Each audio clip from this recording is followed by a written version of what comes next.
Welcome to the interview series on the socio-economic consequences of disruptive technologies by Rethinking Economics NL. In this first interview, we will examine the topic from a more general perspective, for which I am deeply honored to be able to introduce two of the most influential economic experts in the world. Firstly with us today is Yaron Acemoglu. He is an institute professor at the Massachusetts Institute of Technology, MIT. He's one of the foremost living economists and also one of the most cited. His work focuses on the role of institutions in political and economic growth, combining history with econometrics. In 2005, he received the John Bates Clark Medal, awarded for senior economist under the age of 40, judged to have made the most significant contribution to economic thought and knowledge. He has written several books, including Why Nations Fail and The Narrow Corridor. Some of my favorites. He has also written several articles on the economic impact of disruptive technologies as AI and robotics, related to which we'll be focusing today. Also with us today is Martin Wolf. He is the associate editor and chief economics commentator of the Financial Times.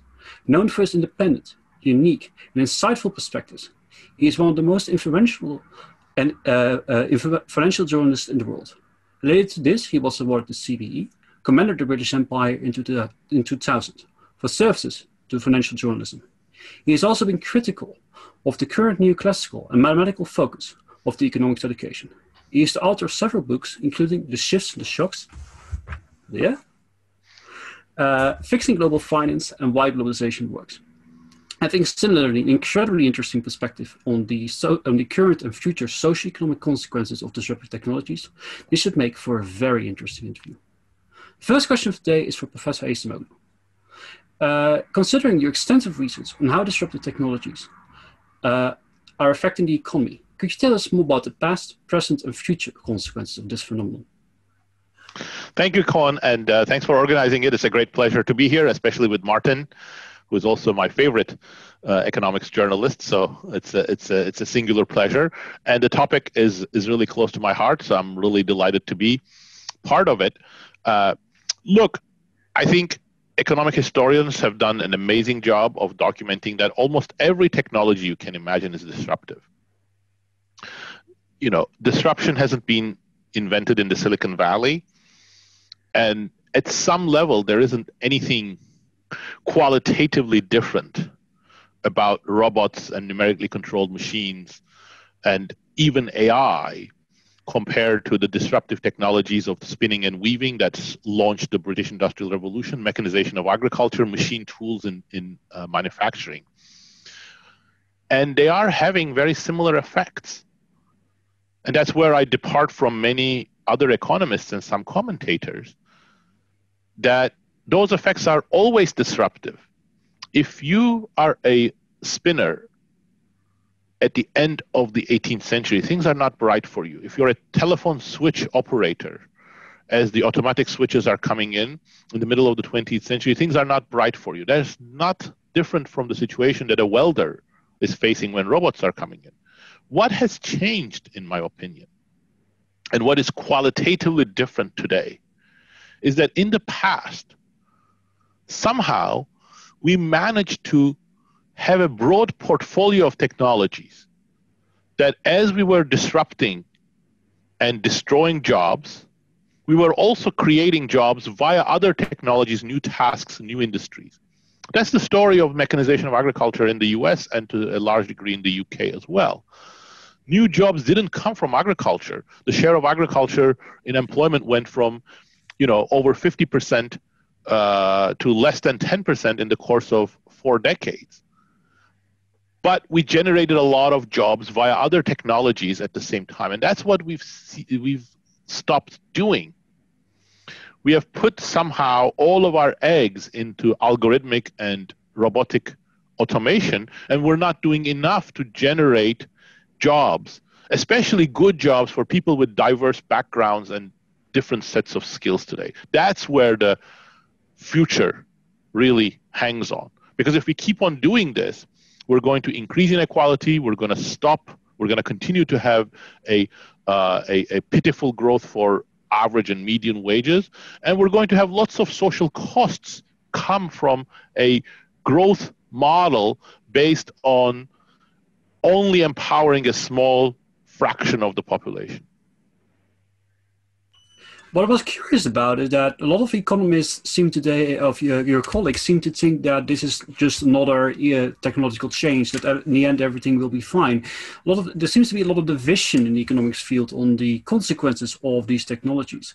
What I sometimes like to say is it seems that everyone is really, really worried about the socio-economic consequences of these technologies, except for most economists.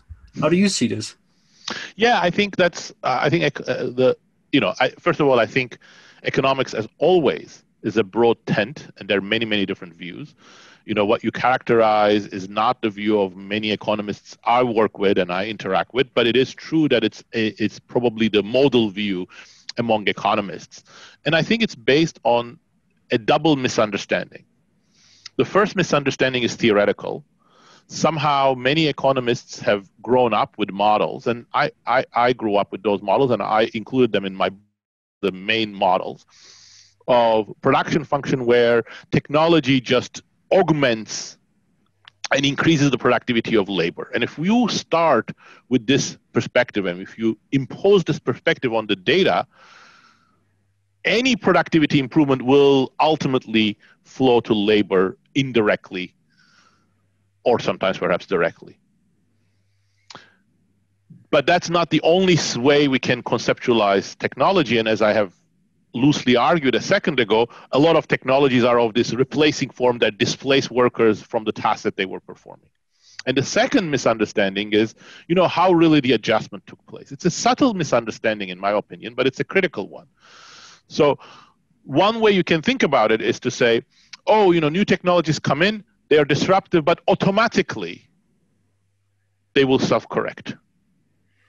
And that, I think, is the view that many economists gravitate towards, partly because of the conceptual framework that they bring to the table, and partly because I think they haven't really studied the history of these adjustments as much as they should have. Whereas the perspective that I am bringing is there's a disruption. If you do the right things, both institutionally and technologically, you can rebound and create shared prosperity out of it. But there's no necessity. There's no automatic process it will take work. It will take work from entrepreneurs, from innovators, and from politicians to build the institutions to support it. And I think that's where we are failing, and that's why the automatic one will not happen, in my opinion, unless we take drastic action. And on the other hand, we also see the technologists that sometimes are really, really optimistic on the way that AI and robotics will develop and change society. They really think that starting with society, but then also our economy will fundamentally change. Why do you think that their opinion often diverges to such an extent from some of the leading economists? Well, on this one, I think there is a lot of uncertainty.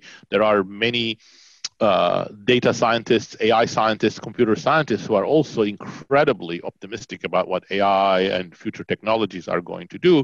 There are scores of books on singularity, great abundance, incredible richness, superintelligence.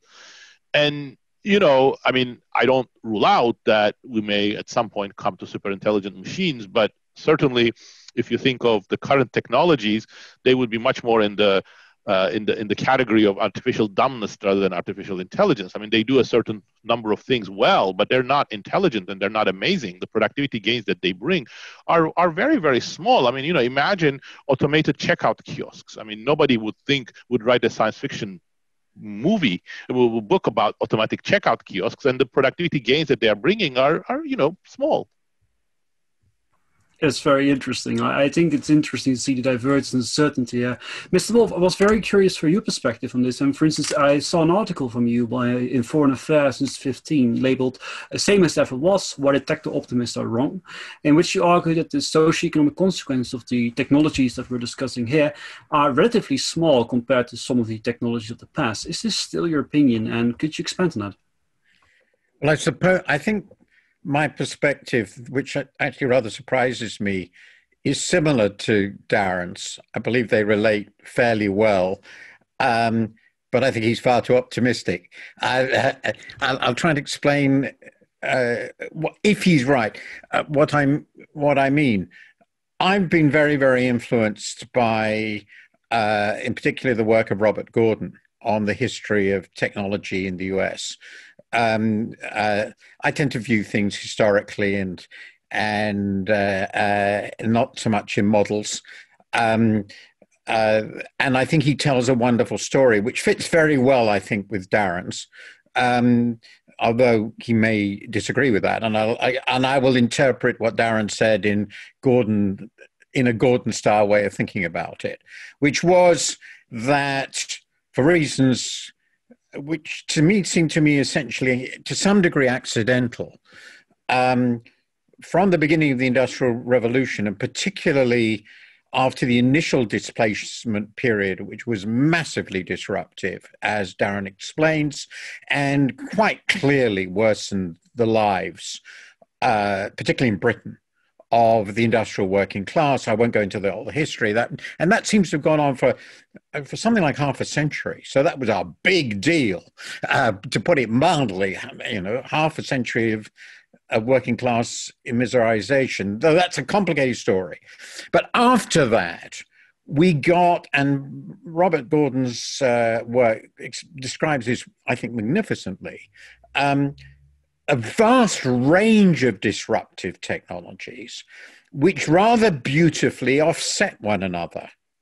And I think that is one way of putting what Darren said. So massive displacement, I think the biggest productive revolution in human history, which was the end of the mass agricultural labor force, which was what everybody had done for, since the agricultural revolution pretty well for since ancient Egypt and earlier.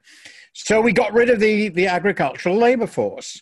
But fortunately, all the other technologies which developed everything we can see about modern life, modern urbanization, the factory, the immense range of products that could be produced in factories because of the electricity revolution and the internal combustion engine, which of course generated a massive investment boom, the development of the chemical industry, and with it the farmers. Just an immense range of general purpose technologies which drove growth for, let's say, 80 years, roughly. And those generated a whole range of new jobs, which replaced the ones that were being lost. So there was pull as well as push. I think that's what Darren is saying. Workers fled the farms and found lots of factory jobs.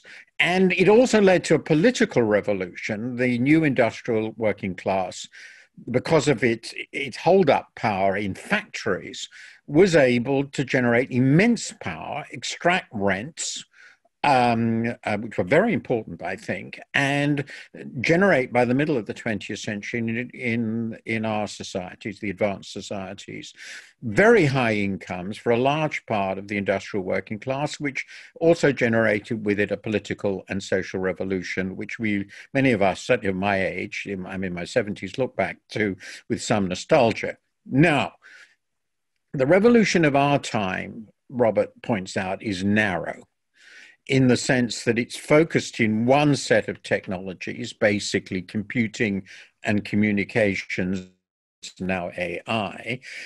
So we don't have all these offsetting technologies and all these offsetting industries that are exploding. In fact, we're basically pushing the displaced workers into different forms of casual labor, doing fairly menial tasks, looking after ourselves, as it were, in which it's very difficult to raise productivity. And we've got a relatively limited number of huge winners, staggering winners. I think there are other things. Now, that's, I think, my description, my story is, I think, another way, Darren might agree, of telling his story.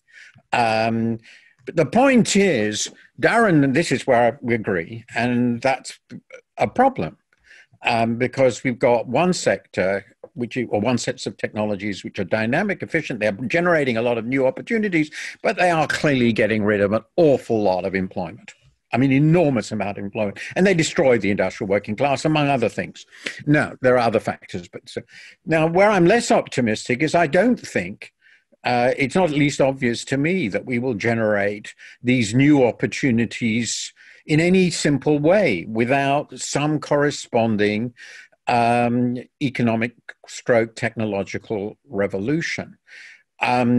So then the narrowness of of what we've got generates both relatively slow productivity growth overall because what's left is so big and it employs so many people, and of course productivity growth in all these labor intensive sectors is pretty miserable. So that gives us this weak overall growth, and we don't seem to be able to do much about caring for children is caring for children, and technology doesn't help you much with that. Ditto caring for old people. And then so it becomes very, very difficult to generate productivity growth. So I think we end up with this massive disruption and no offsets. Now, that's the worst of both worlds. Now, when I say massive disruption, I actually think the disruption itself is smaller than the Industrial Revolution. It's the second Industrial Revolution. It's the offsets we lack. And that's why it makes it so painful. So I actually think with Robert, really, it's quite a small beer thing. However, and this is the final point which you raised, is I did raise the possibility, which Darren just touched on, maybe at some point these new machines will be intelligent, not stupid. My main point was they're very stupid, so overlaps with Darren again. And maybe we will find half a century from now that we've got machines that can really think better than we can. And then maybe humanity goes the way of the horse. We cease to be economically relevant to ourselves, and we're in a completely and utterly different society. But that's certainly not where we are now. I think what I've just said at rather great length, I apologize, is a journalist's way of saying more or less what Darren said, but I may be wrong. Maybe there's something I missed. But that's the story. So the tragedy is this is too narrow. We're not distributing the gains from it widely, pretty obvious. We have generated huge monopoly power in the process, which terrifies me politically and socially. I think that fits very well with the narrow corridor thesis, which I buy. And I don't think we know how to generate these new jobs. I'm writing about this right now in a book I'm finishing on the crisis of democratic capitalism. And that core is, how do we generate these new good jobs which generate lives, livelihoods, meaning for people? Because to my mind, to bring it up today, it's our failure to do so that delivered what we saw last week in the Capitol. This is a massive political crisis generated by an economic failure, which to my mind, we don't have simple fixes for, other than a hell of a lot of concealed redistribution. Yeah, perhaps of importance to mention for those who are viewing this now is that we're recording this on the 11th of January. So yes, but I think it is very interesting indeed how the convergence of your stories, and indeed I saw Professor Acemoglu very often not. So Professor Acemoglu, would you care to comment, and how do you see these, and what do you see as some of the most important things in the 21st century? Yeah, I would love to comment because, indeed, as Martin said, our perspectives are surprisingly well aligned, except that he puts it much more eloquently than I do. So thank you, Martin. And I think even the words are really so so similar. The word that Pascual Restrepo and I in our work, we use counterbalancing technologies, and he used offset, but I think they mean the same thing. And exactly the way that Martin described it is beautiful. So 99% we agree. I think there's 1% slight disagreement, but it's useful to highlight it because not just to distinguish our perspectives, but I think as a way of responding to your question, Cohen, I actually don't think that AI is narrow. AI and digital technologies have the possibility to be very broad, but they have been misused in a narrow way.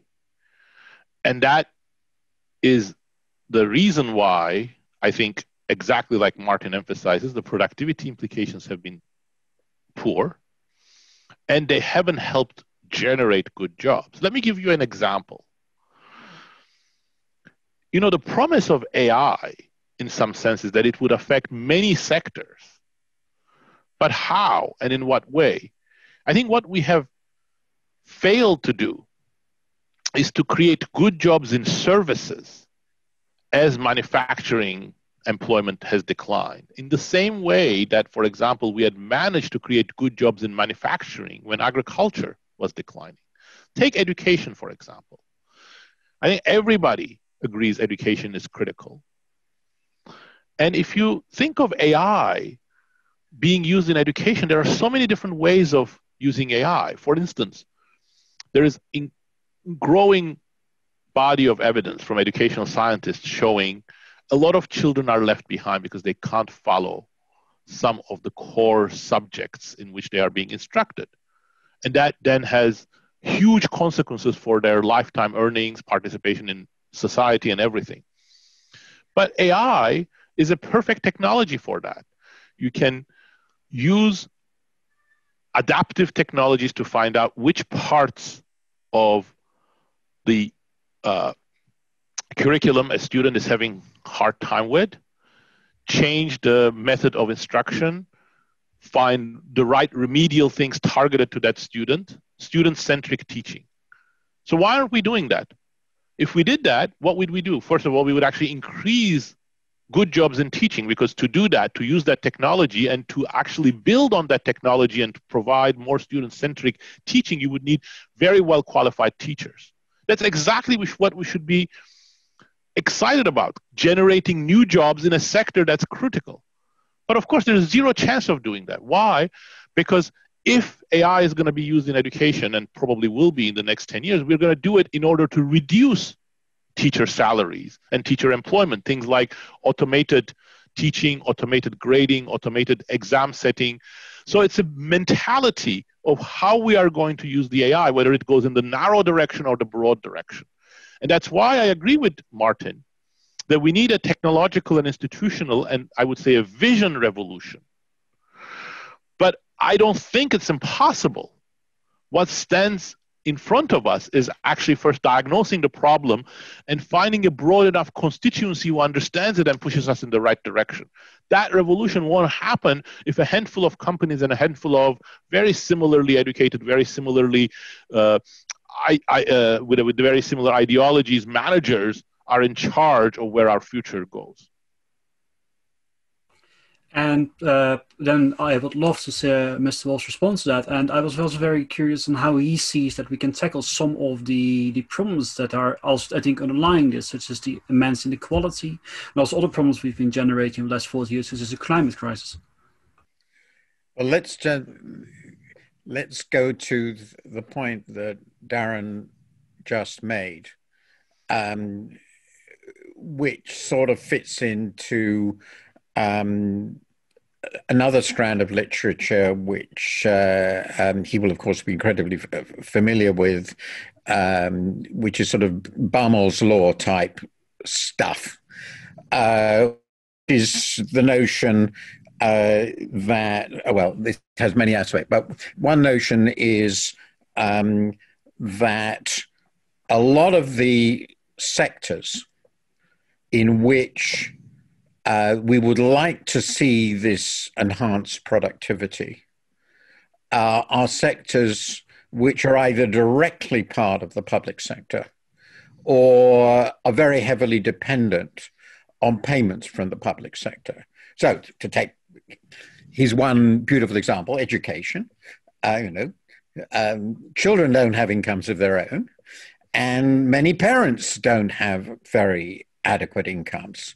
And indeed, that's pretty obviously one of the biggest challenges of our society, of the inequalities in our society, which is a relatively small proportion of parents have the resources to provide their children with all the enrichment possibilities he's just talking about, including highly paid teachers, and many aren't.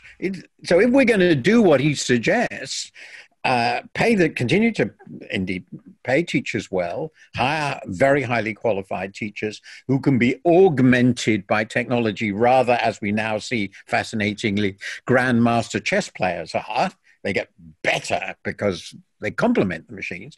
Then somebody's going to have to pay for it. And the somebody is the taxpayer.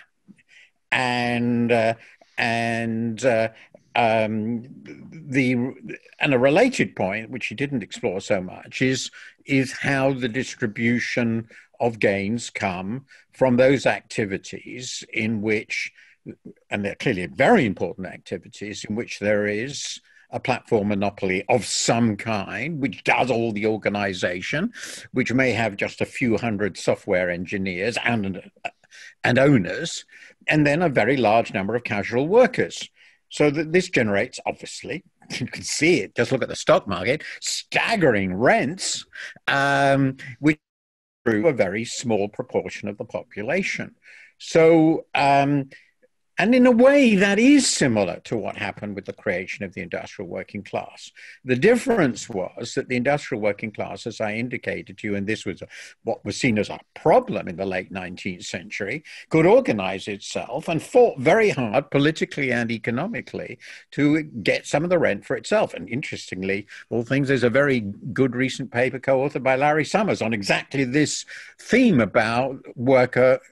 Wow. So this becomes, and this is one of the many respects in which I've become less of an economist, quote unquote, this is Marxist. You know, who gets the rent is not determined in economics. The perfectly competitive model, it doesn't exist, but it does.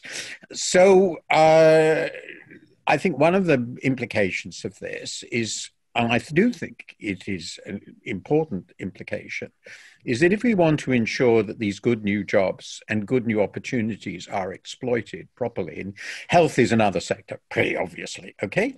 And I'm sure there are many others that I haven't mentioned, then we have to think about how these activities, which are going to be so important in future, culture, the arts, entertainment, everything like this, is going to generate incomes which are incomes that make people feel they're genuinely part of society.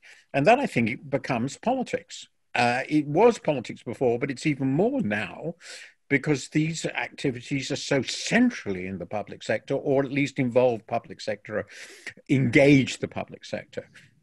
And so I now realize that 30 years ago or 25 years ago, when I was sort of very supportive of the market revolution, and in some respects still are, there's something I got absolutely wrong, which is these things are not going to happen automatically in a desirable way without an active public sector engagement and without taxes.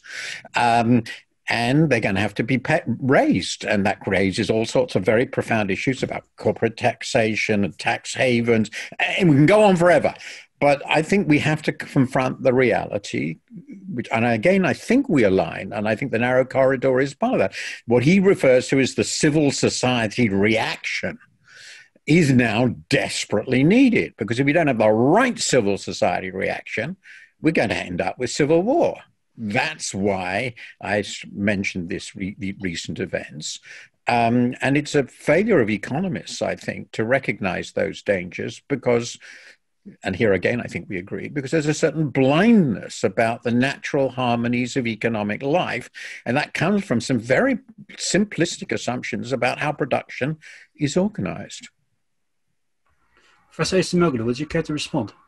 No, perfectly. I'm completely in agreement. And, I think I was just going to add something to what Martin said, and he added it himself. But let me just elaborate on that. I think the role of civil society is really critical here, because I don't think this transformation that Martin is talking about can happen by government fiat, because we have enlightened people in government. First of all, it won't happen if it's just left to government officials for a variety of reasons, which we can get into. But second, even if it did happen, it would lack legitimacy, and it wouldn't happen in the right way unless society got involved. And to illustrate that, let me actually give you one example, which Martin didn't talk about, but you hinted at, is climate. It's another one of our urgent challenges. I really think we have very little time left. But on the other hand, I also think that there is an inspiring story from the climate change response over the last 40 years. In the 1980s 1980s, there was no way that any renewable technology could be used, anything close to cost effectiveness. So despite the fact that government responses have been, to put it mildly, half-hearted, and we don't have a carbon tax in the US, we don't have a global carbon tax, which are, musts. We've seen an amazing surge of technological creativity that have brought renewables to cost effectiveness with fossil fuel-based technology. How did this happen? Well, it happened exactly through that civil society prodded government action. First, a significant fraction of the population understood the facts, understood the urgency of the issue, and started being mobilized on it. They started talking about it, they started writing articles, they started changing their consumption patterns, for example, towards cleaner products, recycling, hybrid cars rather than gas guzzlers. And they started putting pressure on governments, which then did something critical. They started giving research support. And that's where the technology nexus is critical, as we were talking on the earlier issue of job creation. They started giving technological support to clean technologies. And even though that wasn't, anything of the order of a New Deal or anything like that, it was transformative. It just solar panels, wind, geothermal, carbon sequestration, all of these things improved so rapidly in about 25 years. And we are now in a position that with really quite feasible action on the part of governments, we could actually turn the corner on climate change. All we need is continuation of the research support and a meaningful carbon tax and international coordination. Not easy, but certainly feasible, something that would not have been feasible in the 1980s. So that's why I think civil society is really critical moving forward, and the climate response demonstrates that, in my opinion. Mr. Wolf, are we still in agreement, or did we reach a point where that you diverge? My optimism might have gotten in the way. No, this is a subject on which I agree very strongly. So I have been thinking, though Darren raised two issues. One touched on something I said, and this is, as it were, how politics works. Now, it's pretty easy, and perhaps I'm guilty of this, to get pretty depressed about some aspects of how politics globally and in the developed world have been going. Particularly if, like me, you are rather a passionate believer, as I think Darren is, from everything I know about him, in the ideas and ideals of democracy and of a democratic society. And it's pretty obvious that some things have gone quite badly wrong in many parts of the world, including in Darren's home country and in his present country and in my country. So, widely shared. And this has a lot to do with these failures and challenges. And to put it very brutally, I think, although this is a more complicated story, because bringing Turkey and the US together is difficult. So I won't go. But anyway, part of it is clearly elite failure and elite rent extraction. Be brutal about it. And the great upheavals of the middle of the 20th century led to at least a temporary resolution of that problem in many countries, which has been unwound, or is being unwound. So this very big story worries me a lot. I mean, terrifies me, actually. I could go into that much further. But there are stories where civil society response have worked very well. And it's interesting to think why and who they are, because it's both a good story and a bad story. I think it's absolutely true that civil society pressure and has led governments to do some things, but also scientists and technologists themselves have been influenced and business people have been influenced by what they see going on around them. And then there's China. Let's remember, China's been a big deal in all this because of the sheer scale of what it's done in some areas. Like, when the Chinese decide to do something, they do it the way the US used to do it, right? In the middle of the 20th century with solar panels. So these things together have brought about a technological revolution in renewable energies, which I have to say, and I've been following this very closely for nearly 20 years, has surprised me. Really surprised me, and I believe it surprised most people how far the cost curve has got. If you go back to the famous Stern report of, I think, 2007 or 8, I mean, he was much less optimistic, and that was based on the technologies of the sky. So this is a tremendous progress. And I think we may get this revolution despite the backlash which have been seeing in the US. The interesting question is what this tells you about what bits of civil society work. So basically, I think this is fair. This is a young middle class movement. Educated people, mostly graduates or people who are soon going to be graduates, like Greta. I think we can be safe, ensure that, who are clearly the driving, reforming radical group in our current society. You can see this in things like this where I agree with them, and other areas where I disagree with them less, what's sometimes called the woke agenda. But these are mobilized, they get together, they make things happen, and they're a very, very important group in civil society. The problem with this group is whom they exclude. So basically, they are completely separated from and completely uninterested in the old working class and its plight. They are quite interested in some other causes, but the core cause is their own. And this is related to a profound social change, which I don't think we discuss enough.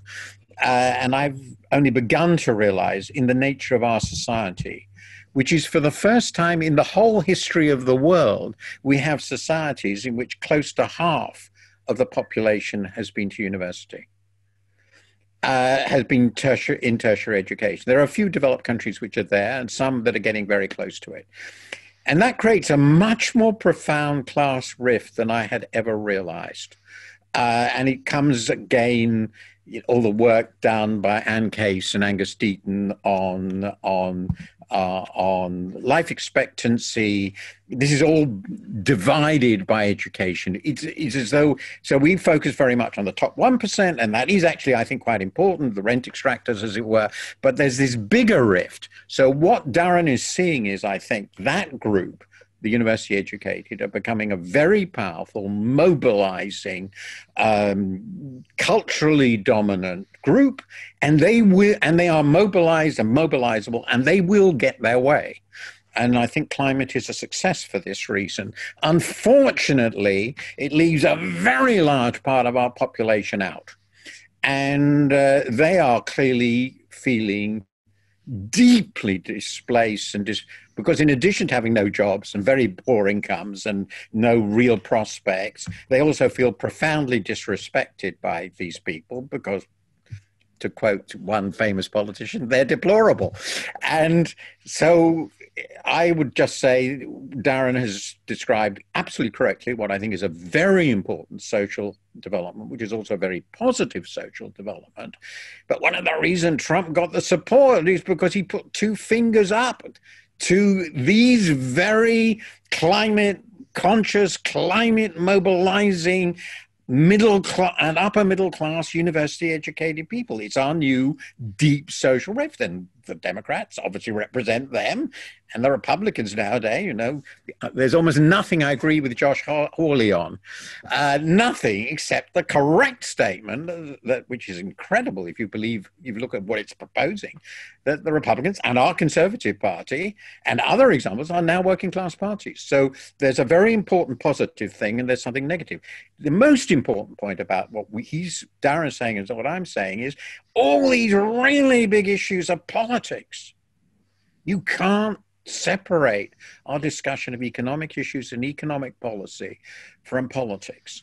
And I think one of the tragic mistakes of economics, and Darren has done something remarkable in his academic career in bringing this back, and there are a few others, Douglas North and others, was this separation of economics from politics, which in a part was a reaction against what Marx tried to do. And I think now, I didn't think this 50 years ago, that was a tragic error. I would love to move towards the way to economics education after, but before that, I would love to hear what Professor Acemoglu thinks of what you said. Well, this is going to get boring, but Martin and I, again, completely agree. I think he's, again, amazingly eloquently explained it. And I'm really, in awe of Martin all the time. But, he put it so succinctly. And what strikes me is that what Martin explained isn't the conventional wisdom. It's actually a very scantily heard story. The person, I think, who captures some of the ideas that Martin said, and I've been impressed by him because he says something that's not in the conventional wisdom, is Michael Lind, who wrote a couple of articles and a new book that sort of perhaps puts it somewhat differently than Martin, and my perspective is closer to Martin's. But I think Michael Lind, as well as Martin, gets a lot of credit in my mind for capturing this. And I also think that Martin's story really gets to the heart of why nationalism has been so resurgent. Because when faced with the exclusion of the more educated and vocal classes, and faced with the globalization's discombobulating effects, nationalism has become a very powerful, potent force for the people who feel left behind. But that's exactly why I think the role of civil society moving forward is not an easy one, but is a feasible one. Is because if we really start having a conversation about what's going on in our society, why it's very much in grave danger of fissuring because of the effects of technologies, but that we also have a say in where these technologies go, I do perhaps optimistically believe that the educated classes that have taken up causes that are not relevant for the other half may actually take up causes that are relevant for the other half. It's perhaps a dream, but I don't think it's infeasible because it has happened in the past. In the British Fabian society tradition, the most elite have sometimes been a very good conduit for the plight of the less fortunate.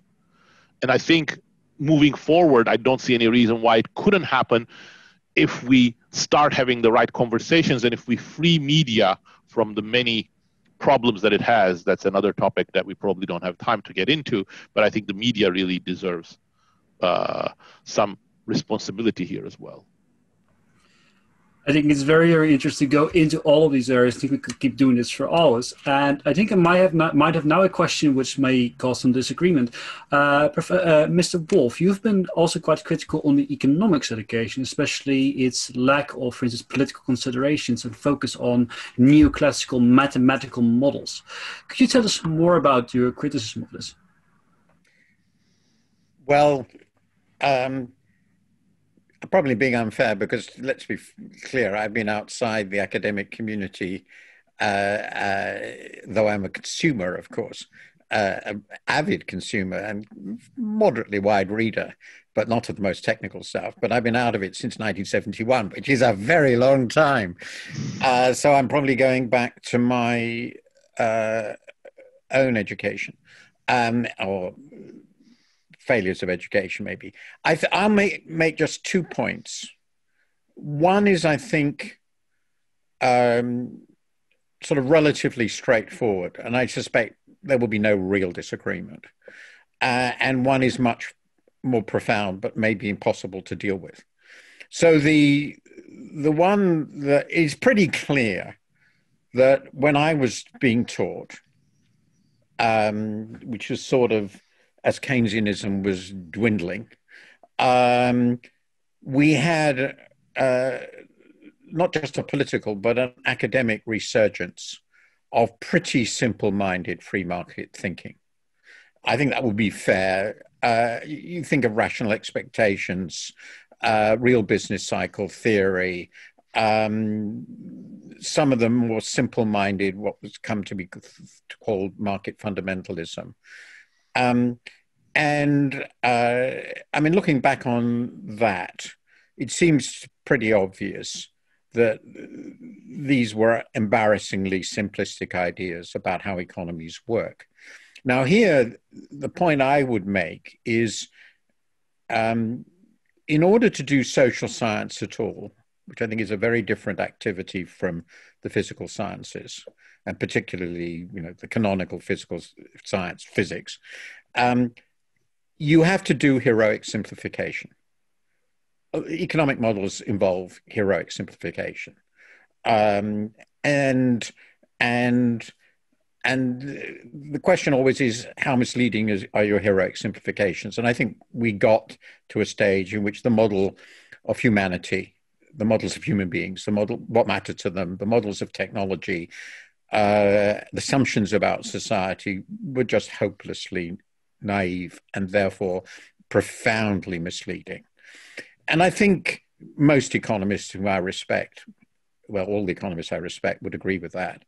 And economics has done a fairly good job of rectifying some of that by a combination of the immensely detailed empirical work, model-based empirical work of people like Darren, and by introducing new ideas like behavioral economics and all the rest of it.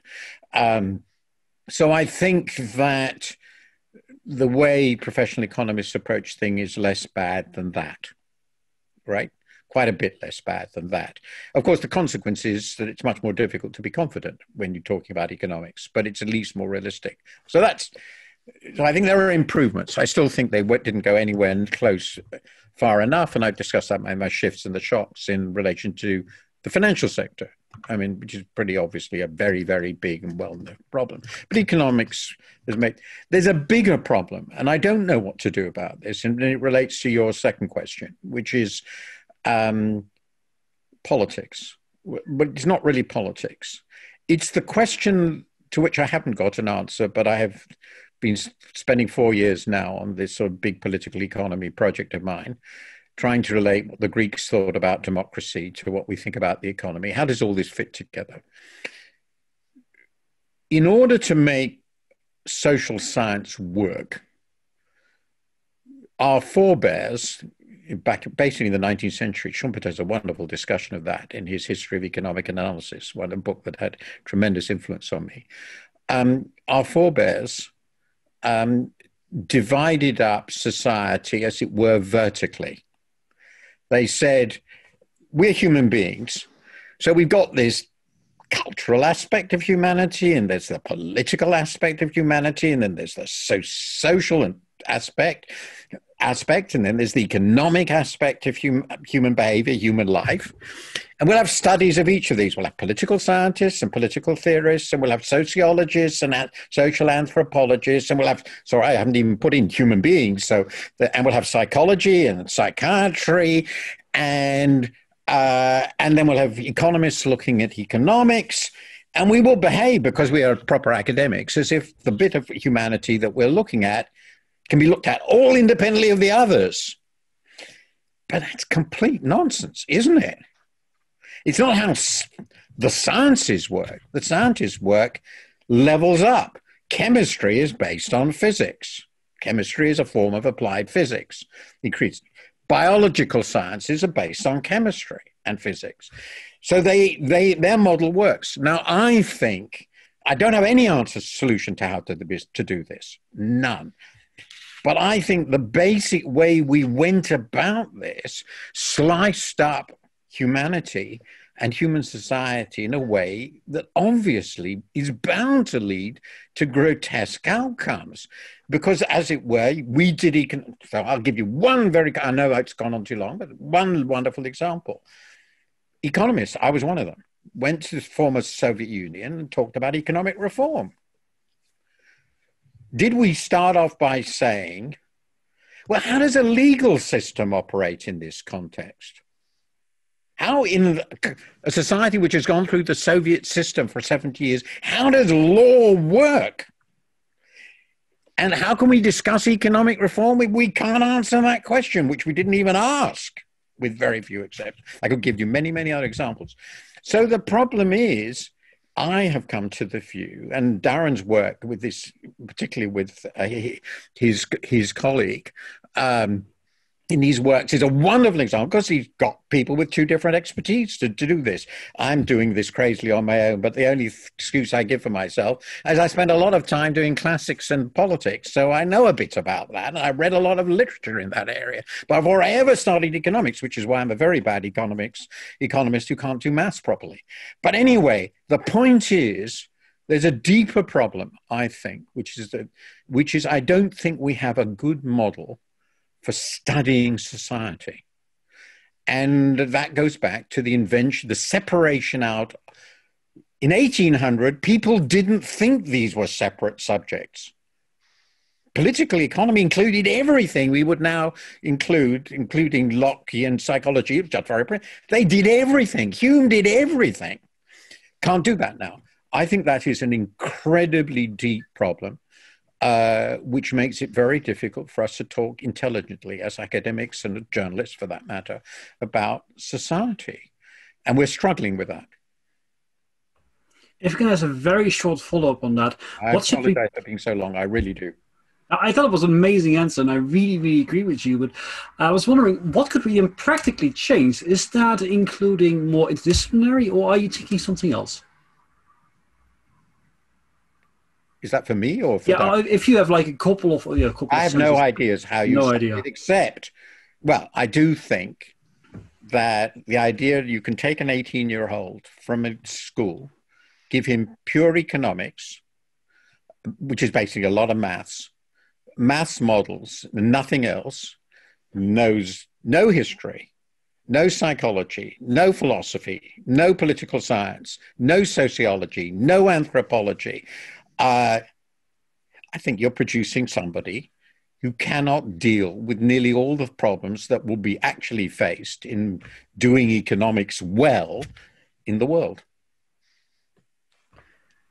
So I would go for a broader education, and then, of course, you would have to accept that many people will have to, if they're going to be real economists, they're going to be even longer as a graduate studies, and that probably doesn't work. But at the moment, I feel a lot of economists, Darren is a great exception, there are a few others, the most brilliant ones, actually, who are just ludicrously narrow.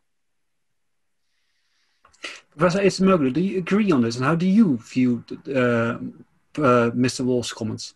Well, these are very deep and challenging topics, but I'm going to be brief. First of all, I agree with Martin. There are deep issues, and I don't know the answers to them. And I also agree with him that there are serious problems in the instruction of economics.